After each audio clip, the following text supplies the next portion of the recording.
Okay, so dalawang upload natin to kasi dito may mga bagong tayo dito may mga bagong tanim yan, mga pechay po yan siya yan sa gitna. So dito sa gilid meron tayong sitaw, string beans, tapos sa gitna po niyan hanggang diretso po yun sa dulo, no, meron po tayong pechay hanggang doon sa dulo na yun, doon may pechay po yan dyan. Tapos ang kasunod ng pechay talong.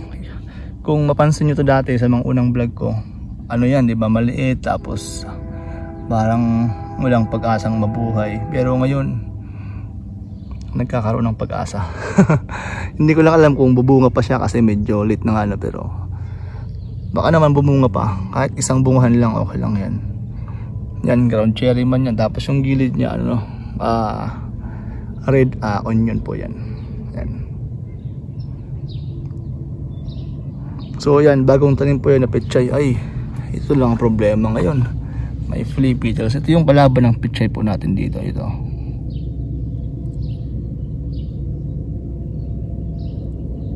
Ito silang masipag kumain ng mga dahon-dahon, yung black na yan.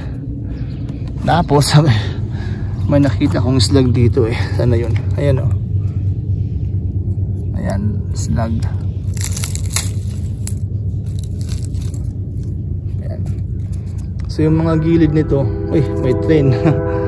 Yung mga gilid niyan dyan, minsan hindi ko lang siya dinadamuhan kasi kumakain sila para hindi na sila makapunta dito sa taas. Tingit lang at dumadaan pa yung train. Patayin ko mo itong slag dito. Yan, medyo lumalaki na sila. Ayan na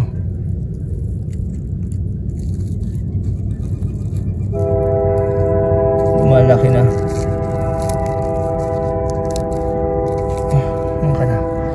Ayan.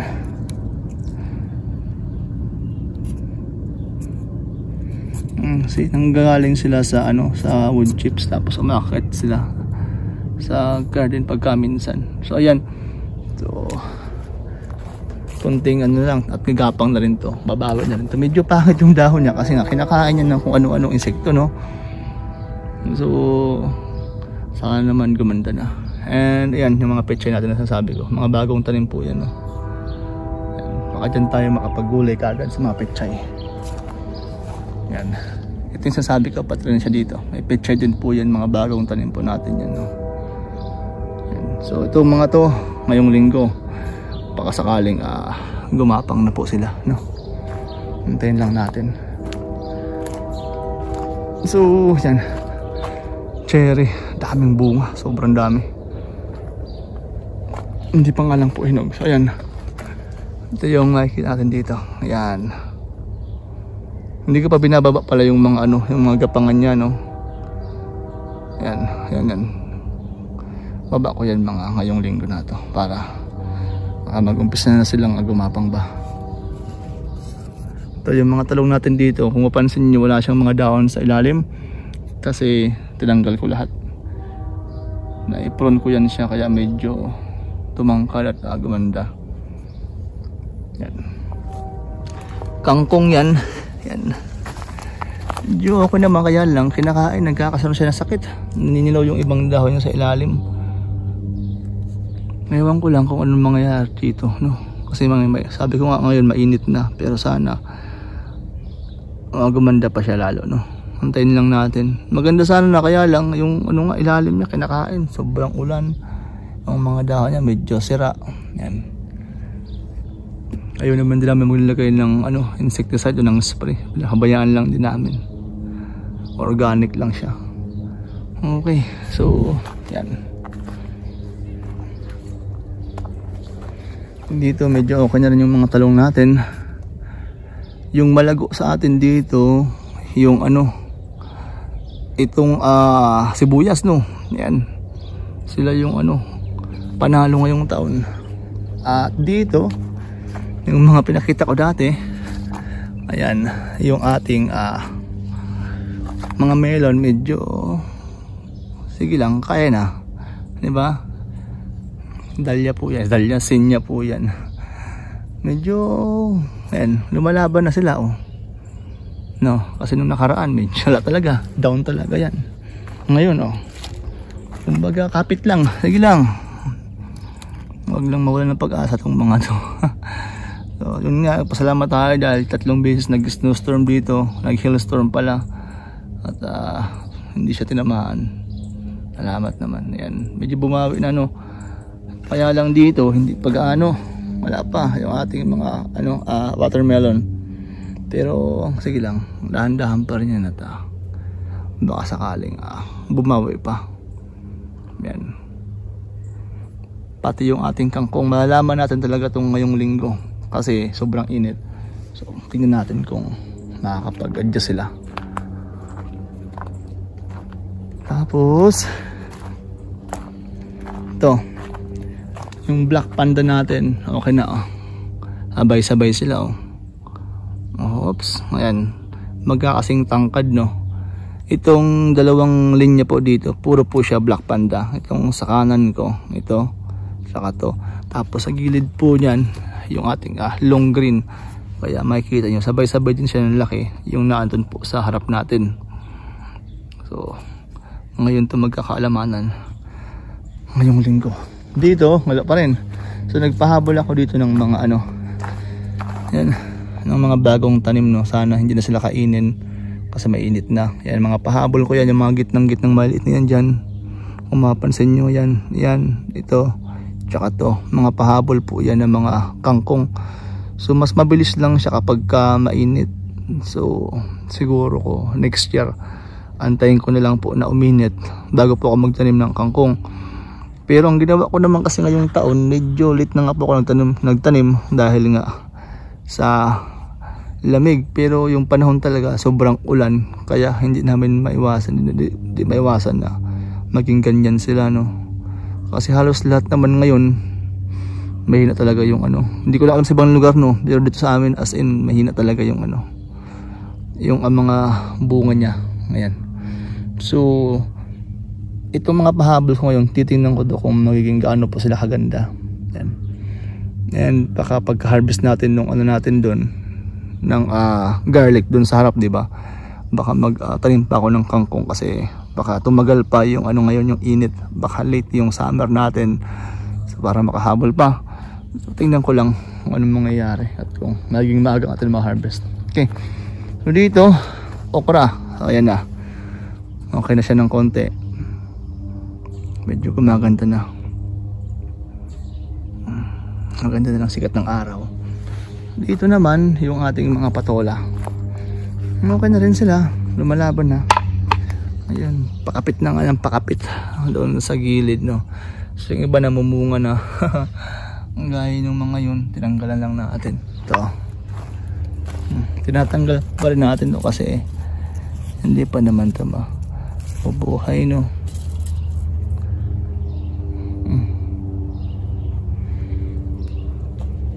Lufa, patola. Yung isa doon kanina pinakita ko, Reg, yun yung magaspang. Ito naman Joy, ito naman yung makinis no. Yan. Ito, may bunga pa to. Ay, mayroon pa rin, hindi pa nauubos yung bunga. Andiyan pa rin sila. Actually, mas marami nga to. Yan, mga fruits natin dyan. Mga prutas, may mga bunga pa. Ayun. Ang tambayan natin, hindi pa nagawa kasi nga sobrang ulan.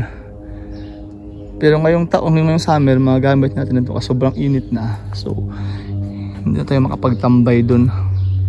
Kaya dito naman tayo tambay ngayon. So, bala kong gawin ng sabitan ng duyan to dito.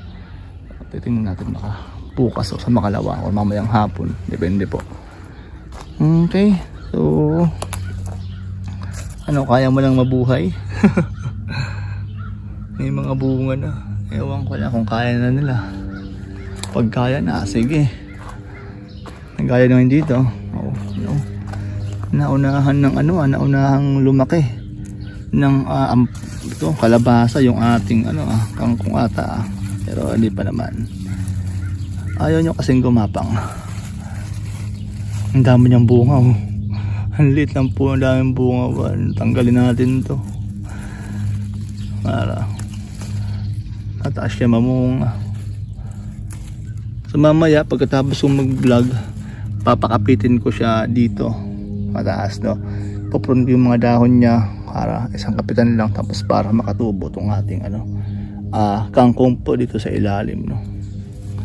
Yan, nakakanarin ko yun mamaya. Tapos dito, yoy, kapit lang.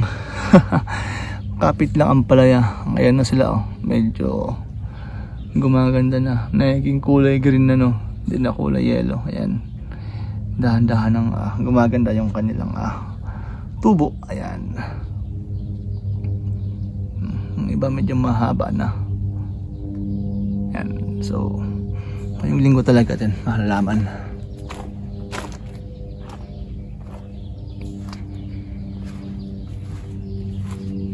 Bulaklak na, lumabas ng bulaklak. Wag muna ngayon. Yan, pinupro natin yan para hindi masayang yung kanyang enerhiya. Dito maganda yung ating sili, no. Yan, palaya sili. Yan, no. Nagtatalbos na po yung ating ampalaya. May mga ibang hindi nakasurvive, pero yan, kahit nakabagsak na sa lupa, lumalaban pa rin yung mga yan. Yan. Pero kung mapansin nyo, medyo green na siya, no. Yan, no. Ba, maganda na sa tingnan sa video natin, no. Green na. Nakaraan malungkot, ngayon medyo nakakangit-ngitisal ng konti. Yan. May mga talbos na yan, oh. Yan. Pinapagapang natin yan. Oops, dito ka gumapang kasi ito yung mo eh. Ito yung gapangan mo rito eh. Yan. Napagapangin natin yan lahat sila. So kagaya nung sa labas natin, ayan, may mga tabon din yung ating mga goodland dyan. Ating mga apple.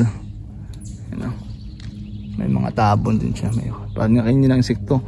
Ito hindi na kasi crab apple naman yan. Siguro ko yan, sabi nga pang lang yan, pang pollinate dito sa ibang variety po niya, no. So yung kalahati lang yung may bunga,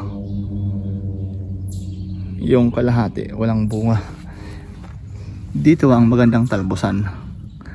Ayan. Ayan. Huwag muna, hindi pa kayo hindi pa tayo pwedeng magbulaklak. Talbos lang muna, no. Talbos lang. Okay na. Yan, salamat naman at yung hiling na kahapon hindi bumagsak dito. Pwedeng gulayin to, gulayin ko ito mamaya. Makakaipon ako dito. Yan, mga wild, mga lagalag lang yan ba, yung mga tumutubo lang yan. Ang dami sana yan, kaya tinanggal ko. Meron pa doon, maghanap tayo mamaya. Pwede na yan, isang na yan, sahugan na. Pansahog. Tapos to yung mga late na talong na tinanim ko, kaya kita nyo, okay na siya, no. Okay na. Tapos yung mga gilid natin dyan, yun, nagbulaklak na ngayong isa. Yan, may mga buhay pa naman, parang kaya pa naman nilang makasurvive siguro. Yan, talbos. Yan. Dito, okay, makapit pa sila.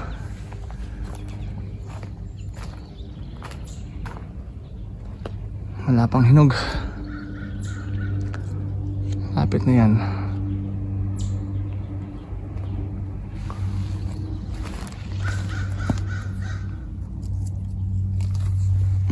Dito naman wala pang lumalabas natin sa saluyot natin. Wala pang lumalaki. Hindi ko na alam kung nasaan na sila dyan.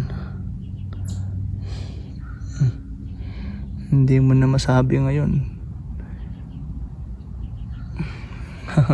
Kaya lang natin, antay lang natin mga ilang araw pa kung saan sila. Asparagus natin, mamaya harvest natin yan, yung mga mataas na. Ayan.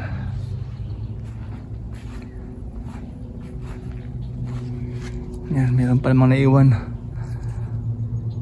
May mga bunga pa naman. Itong ating plum dito. Ayan, may mga naiiwan pang bunga. Okay. Ito yung likod ng ating bahay, no. Walang garden dito kasi maraming puno. Ayan, no. Ayan. Likod dyan. So yun, lilinisin ko pa yan mamaya, mga pot natin para magamit natin next year. Yan, may dalawang rin dito, barrel ng tubig, no. Yan, dalawang barrel ng tubig para pandilig natin dahil tumatambay paggabi. Yan. Ay, puntahan ko lang yung side. At pa pala, ating saging may may bago na siyang dahon. Yun. Ito yung kamatis natin, okay na rin siya. May mga bunga na nga. Ewan ko kung bakit medyo dilaw yung ibang dahon niya. May sakit ata. Sobrang ulan, sobrang basa, ewan. Pero sana mabuo yung mga bunga niya na yan bago sila matay ba. Yan. Ito, mga nasa paso ng mga natin, maganda na rin, no. Yan. Dati ang nakalagay dyan swimming pool, yung portable. Ngayon ang nakalagay dyan nakapat na. Mga kabalang araw maging puro tanim, halaman. Okay. Lumalaban na itong bagong ko bagong tanim ko. Ayun, pagka namatay na naman yun, yung saging na yun dun, ito naman yung kasunod niya. Para mayroon tayong saging kada taon. Ito, kamote yan. Ayan, nasa paso. Yan. Ito yung pantanim natin dun sa gilid, no. Yung sinasabi ko kanina, patola po yan. Mamaya tanim natin yan, pwede na yan. Laban na yan sila. 70 days, 60 days bunga siya. So hopefully. And pagka may mga namatay tayong okra, panlaban din natin yan, palit natin yan. Dito kamote rin. Ito saluyot. So maalaman natin yan balang araw. Ay, dito may bunga na. Mamaya harvest ko to. Pwede na to pang pansit, snap peas, sarap yan. Nakaalan nyo ng hilaw. Yan. So may pang snack na tayo. Actually marami na siya. Uy. Okay na. Dito okay na. May mga kung lumalaban pa. Itong mga to. Hindi lang. Kapit lang kayo. Yan. Pero may mga bago naman tayo, mga pahabol yan. In case ayan mga bagong tanim. Yan. Kung sino yung mas maunang lumaki, yun lang anuhin natin. Papalakihin natin, no. Yan. Wala pa siyang kumakapit. Sinya pa lang yung nagbibigay ng buhay sa kanila. Okay. Yan, side, gilid, tapos dito muna tayo. Kangkong. Kangkong po yan. Medyo okay yung kangkong dito natin, no. Yan. Baka dito tayo bumawi sa kangkong na to. Itong mga nasapat naman ng mga tanglad, okay na rin siya. Kulay green na yung dahon niya. Kakalipat lang nito nung 4 days ago ata. 4 days ago. So okay na. Kasi yung ditong tanglad natin, okay na rin siya. Ito. Ayan. Okay. Tanglad. Mahal ng tanglad dito ba? Kaya yan. Gaya nung ginagawa natin taon-taon, di ba? Pinifresting natin yan. Harvest natin. Isang harvestan lang sa fall. Tapos tataliin natin. And then yun. Fresh natin. Supply for the whole year. Sa whole last winter hanggang taniman at tanihan ulit. Yan. Mahabol lang. Gumagapang pa, Wala. Pero gumaganda pa rin yung dahon niya. Kita nyo naman, Parang gumanda na siya. Late lang talaga ngayon taon na to. Pero kung sakali man humabol, habol lang. Ay, salamat. May ladybug. dapat sila ang marami sa garden, hindi yung ano, yung tomato bag ba yun? Potato bag ba yun? Tawag doon. Ngayon, dito, na-harvest na natin yung ano natin dito. Yung cilantro. Yung kinchay, di ba? Kasi may kinchay yan dyan. Tapos, ang nilagay natin ngayon, yung talong naman. Yung mga sobrang talong natin. Ayan. Tapos, sa gilid, meron siyang mga beans. Okay. Tapos, dito, may konting celery. Sa gilid po yan. Tapos dito naman yung ating cabbage. Yan. Tapos sa dulo yung ating carrots. Tapos ito punong-puno. Punong-puno.